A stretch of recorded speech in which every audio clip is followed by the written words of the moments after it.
Hello and welcome to Shaka Extra Time. I am Paul Ndiho, and joining me on set is Shaka Sali himself, aka the Kabale Kid.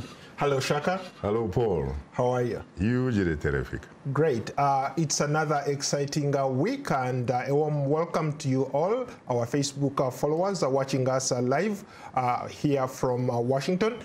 Shaka Extra Time is a place where you get to ask Shaka some questions. Shaka, we have quite an interesting and exciting week ahead of us. Maybe let's begin here in the nation's capital. Nigerian President Buhari was in town. Yesterday he met with President Donald Trump. Maybe bring us up to speed. What did they talk about? Well, first of all, it was very interesting, of course, to see Nigerian President Muhammadu Buhari at the White House having a meeting with, obviously, perhaps the world's most important political leader, Donald Trump. And frankly, looking at their interaction and what have you, Paul, you have to say that those two individuals seem to have developed a sort of chemistry. They seem to be there for each other, patting each other's back. And it looks like whatever, in fact, was on the plate for Buhari, in as far as what he wanted to get from the United States, he seems to have got it. And I'm talking about the planes, the helicopters, and what have you, the military instructors who are going to be going to Abuja and train or share some of their skills in terms of combating terrorism and what have you. There was something striking that I noticed while they were having a press conference. There is so much that Nigeria is grappling with right now. You talk about Boko Haram, you talk about corruption, you talk about the upcoming elections in Nigeria where President Muhammadu Buhari is a candidate. Nothing came up during the press conference. What did you get out of that press conference? Paul, it is very unfortunate because that seems to be rooted, frankly, in the historical way, the traditional way in which American journalists behave, especially when they have to ask questions to visiting dignitaries. And in particular, frankly, I have seen this for several decades in terms of how they interact with African leaders when they're in the nation's capital. It seems as if when you think about the fact that you have these two individuals, you have President Trump, who is a host of a Nigerian president, Buhari, at the White House, 1600 Pennsylvania Avenue, a man who represents a country that is very, very strategically important in as far as bring about peace and stability in the world is concerned. You're talking about a Nigeria which probably is anywhere between 180 to 200 million human beings. You're talking about a country that has the largest economy in Africa and all that kind of stuff. And yet, to be very honest with you, these journalists did not seem, frankly, to recognize the fact that he was in front of them. Guess what? The first question was not about Nigeria. It was not about the meeting. It was on domestic issues, talking about the big war. And frankly, even a man like Donald Trump, who happened to be the host, allowed that to go on. The next question was also, frankly, not on Nigeria. As a matter of fact, the other question that seemed to be important seemed to be about Israel and Netanyahu and all that kind of stuff. It was very embarrassing. So what does that say about African leaders coming to town? Are they relevant? In fact, maybe I can link that to a Facebook comment. Let's go to Moses Lachong in Nigeria, who wants to know, what do you think African leaders have to say in today's international politics? You see, African leaders are very important when they are in their own countries. In fact, when you look at the manner in which most of them behave, they pretty much like play a role of a sort of semi or demi-god, really. But guess what? The moment they go to their international airports, get on a jet plane, and fly into international boundaries. They cease to have that kind of clout. Let's cross over to Chad, one of those countries that we rarely cover. Something remarkable has happened or is about to happen, another constitutional change. This is the last time they did that was in 2005. They amended the constitution to remove term limits. It looks like they're going back to where they were before that. Bring us up to speed. Well, you could probably say that they are making an improvement on what they actually did back in 2005, because to be fair to Idris Deby, who obviously has been in power for very, very many years, they had to open up the constitution, the term limit, so that they could allow him to serve for more than 2 terms. And so he's been serving, and he looks like he's probably getting a little bit older. And so they decided that they have to be a little bit inclusive in terms of who probably may, at the end of the day, become the successor to Idris Deby. He shouldn't break Idris Deby's record. And so at least will in fact be allowed, for example, to be able to run for another 2 terms after he actually completes his, this term basically, which the next election is after 2021. And so they have reimposed the term limits. And guess what? They have also, in fact, increased a single term, which used to be 5 years, now will be 6 years, just like Putin in Russia. And so the fact that they have also reimposed these terms, now 2 terms, does not in any way affect the position or situation of the incumbent president, Deby. It will not be retroactive. And so it is as if, in fact, he's beginning on a new slate. And so he will be entitled to run for another 2 terms. So you're looking at somebody who will be in office up to somewhere of 2033 or something of that sort. By then, by the way, he will be in his evening years. He will be in his 80s and all that kind of stuff. And whoever comes afterwards will obviously be restricted, at least, to having 2 terms, which is 12 years, which of course has a precedence even in Africa. We're talking about Liberia. Shaka, that's interesting. We seem to be going back to where we were maybe in the 80s, in the 70s. Chad is not setting a precedent here. There are some countries that have done that before. Take, for example, Rwanda has successfully done that. Uganda has done that. If Kabila in Congo had his way, he would do exactly the same thing. Nkurunziza in Burundi is attempting to do the same thing. What went wrong? It is very interesting because you left out, of course, the one that happens to have the world record. And that is, of course, Theodore Obiang Basongo, the president of Equatorial Guinea. This is the world's longest serving president. He came to power back in 1978. And guess what? He doesn't have any term limits. He's in the mid-70s. So he basically should, in fact, call himself a sort of presidential monarch. Because guess what? Even his son is a vice president. So you already have, in fact, a possible successor to this man. But you see, there have been some countries, of course, which have come up with some arguments.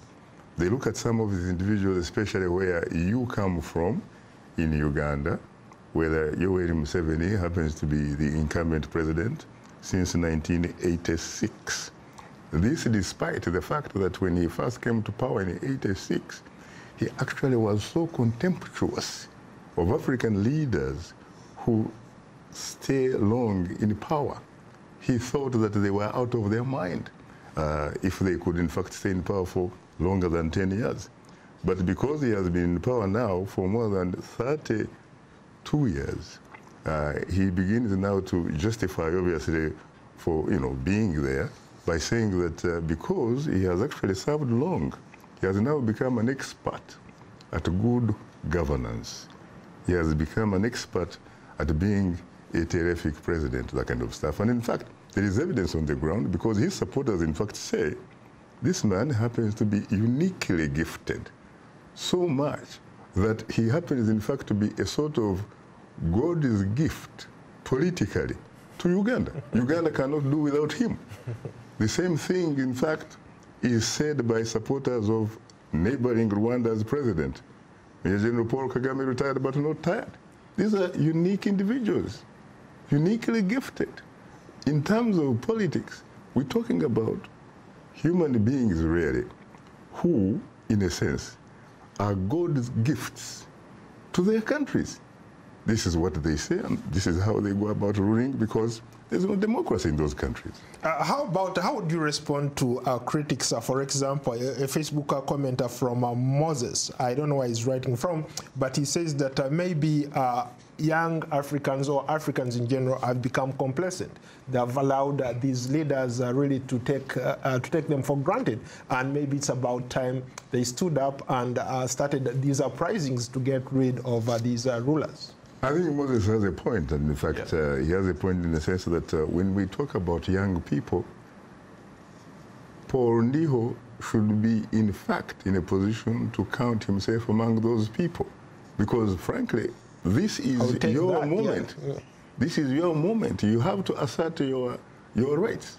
Because, frankly, for the most part, your generation is not treated in most African countries, not all of them. Some countries like South Africa, like Botswana, like Namibia, like Ghana, like Mauritius. I can talk about countries probably not more than 15. Yeah, you have people there who obviously happen to be citizens in the sense that they actually owe allegiance to the state, and therefore they have constitutional rights. They have rights in the sense that they actually happen to be in a position to choose their leaders. But for the most part, Paul, most young people like you live in an Africa where you are a subject.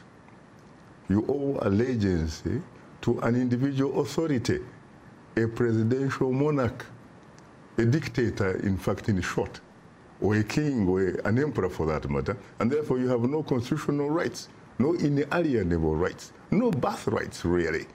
You do not have rights, and so you basically can wait for some privileges which have to be granted to you by those presidential monarchs. So you have to do something about it, because let's face it, there's a saying that no society gets a leadership that it desires. Rather, what you get, in fact, is what you deserve. Because the last time I checked, whoever you have as your leader is a reflection of the sum total of who you are. Just a reminder that you are watching Shaka Extra Time, and Shaka Extra Time is a place where you get to talk to Shaka himself and ask questions. Straight away, let's go back to our social media comments. Let's go to one Arthur Jedberg, who wants to know, where do you see free press being curtailed in most African nations? Is democracy under threat? Maybe I could also tie that to social media. Some countries have come up with very interesting new rules or laws that curtail social media. They want people, for example, in Tanzania, in Uganda, people who use social media like WhatsApp, all these other, if you post anything online, to pay tax on it. Well, that obviously means that governments, especially those that happen to be democratically challenged, they have to figure out a way of controlling this monster, this uncontrollable monster, which is called social media. Mind you, traditionally, African countries have had what they call ministers of information. But when you think about the terrain, the media terrain right now, sincerely, if you are a minister of information, what do you control? What do you manage? You also learn, probably, from the same source as things happen. And so I think this is an effort or an attempt by some of these democratically challenged governments, so better known probably as dictatorships, to control the manner in which people access, or people in which they have unfettered access to this social media, which is the equalizer. It is equalizer in the sense that you pretty much get to know what is happening in your neighborhood, in your region, and beyond pretty much at the same time.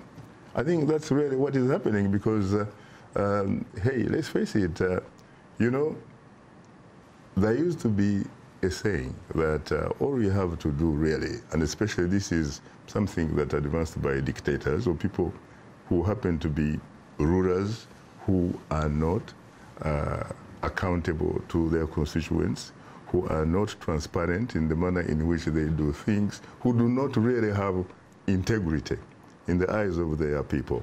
So they would say, you do not need democracy. Can you eat democracy? What you need is food on the table.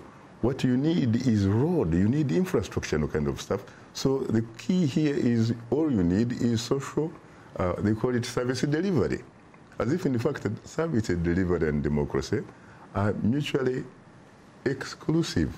On the contrary, they are mutually reinforcing actually. You know, President Barack Obama at one time, I recall saying that even with prosperity, without freedoms, such as freedoms of expression, freedom of association, freedom of worship, you know, those types of freedom, without it, he said, it is a fundamental form of poverty. Interesting. Speaking about presidents, let's go to one of your favorite quotes from Abraham Lincoln. Democracy is a government of the people, by the people, for the people, right?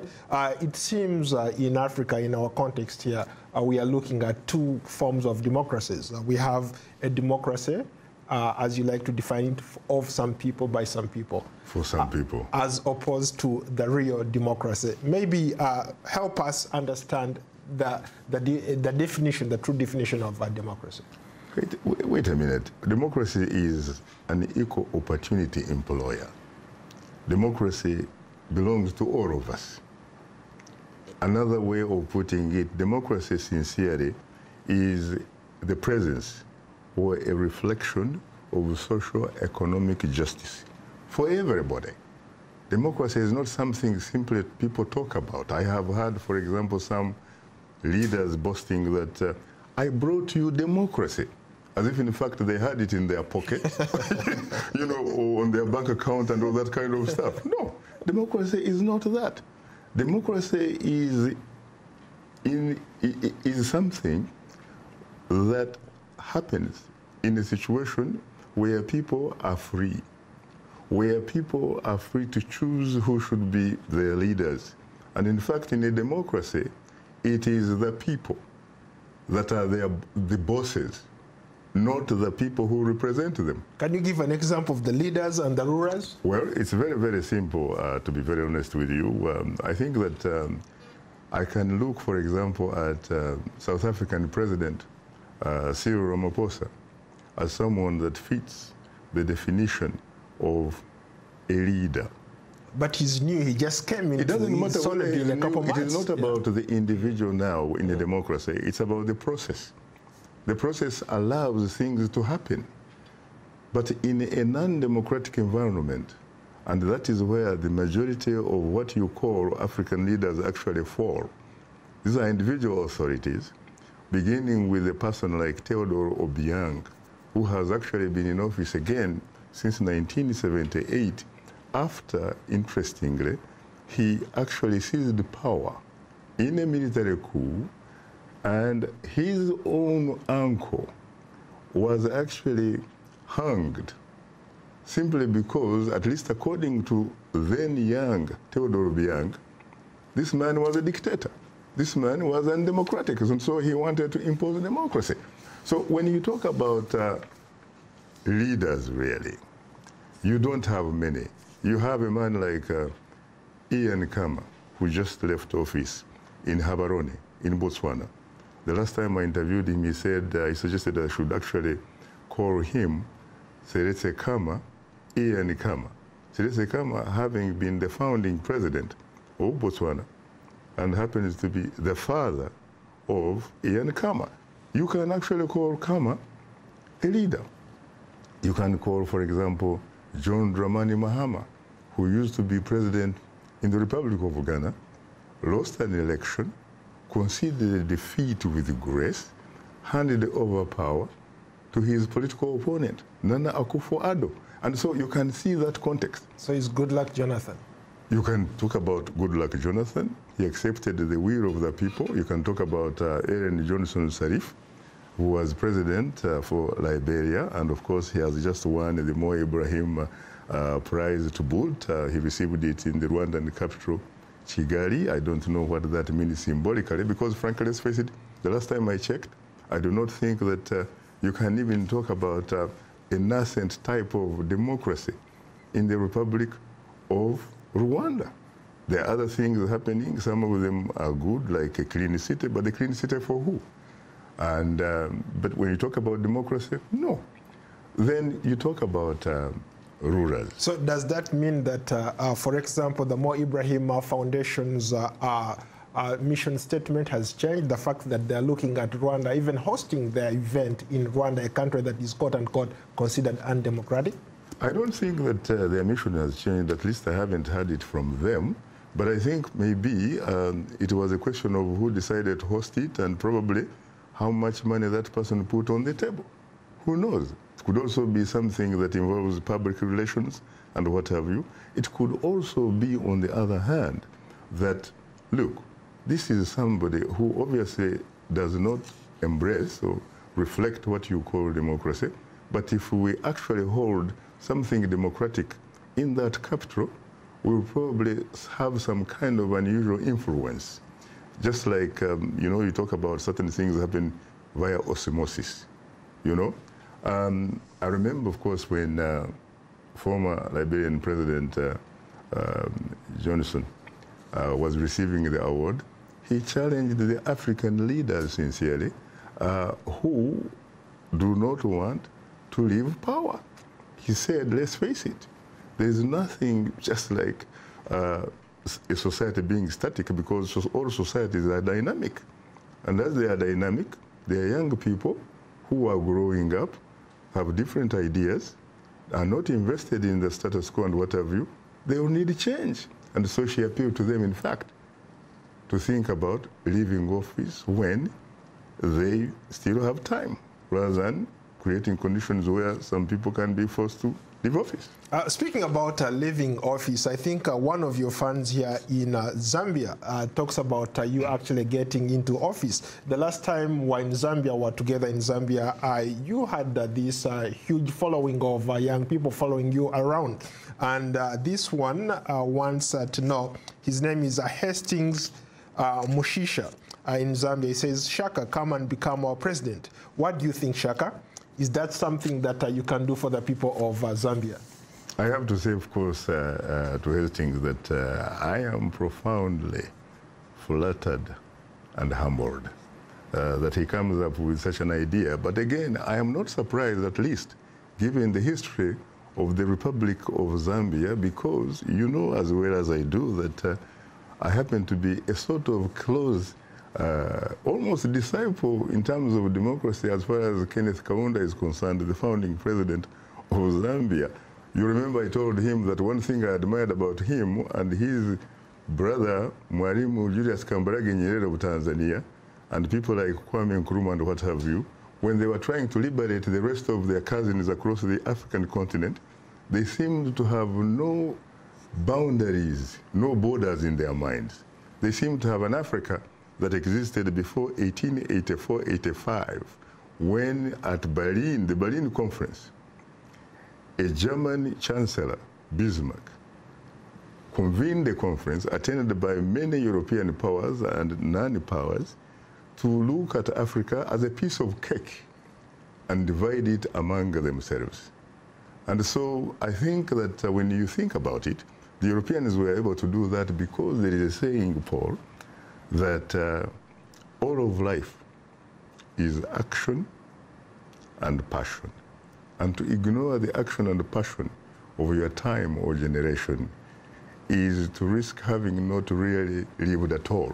So those Dr. David Livingstones, Henry Morton Stanley, all those Speke and Baker, Blazer and you name it, who were explorers and sometimes wrongly referred to as discoverers, because you couldn't possibly discover something where there were already human beings and stuff like that and interacting. But I think if that gentleman wants this, this kind of, his answer to be answered, because given the way countries now, since then, are structured and what have you, I would almost find myself eminently underqualified, not only to be president of Zambia, but probably to be even president, in fact, of Uganda, and yet I happen to have been born in Kabale, southwestern Uganda. So I would say that he needs, first of all, to create a movement that brings about fundamental constitutional changes so that we can remove these artificial boundaries and borders which really belong to Europeans, not the Africans. If that were to happen, it's something probably I would think about. But right now, it doesn't look good. Well, under those circumstances, you don't have to worry about you getting a visa next time you travel to Zambia. What are you talking about tomorrow on Straight Talk Africa? Tomorrow we'll be looking, of course, at the significance of Nigerian President Muhammadu Buhari's trip to Washington. And so we'll obviously look again at the dynamics between President Buhari and U.S. President Donald Trump, in terms of how I said earlier that they seemed sincerely to develop a sort of chemistry.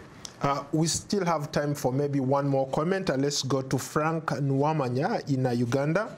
What accomplishments can Africa and pride itself for in the last 2 decades? Well, first of all, I would say that there have been more universities, generally, really, on the African continent. And I say that because when you look at East Africa, for example, for many years, they used to have only one university in East Africa, which also was, by the way, not a university really, because in fact, it happened to be a constituent college of London University. And I'm talking about your alma mater, Makerere. But since then, you had so many universities come up, not only in East Africa, but on the entire continent. So because of that, you could say that there have been so many university graduates across the continent. There are a lot of incredible things, frankly, that have been developed by individuals and what have you, not necessarily governments. You could say that there are probably more roads in a lot of African countries. So the infrastructure probably has increased. The only problem is that democracy, frankly, is still missing in action. Shaka, on that note, I'm being told that we've run out of time. Thank you so much. I look forward to hosting you in another edition of Shaka Extra Time. Until then, so long from Washington.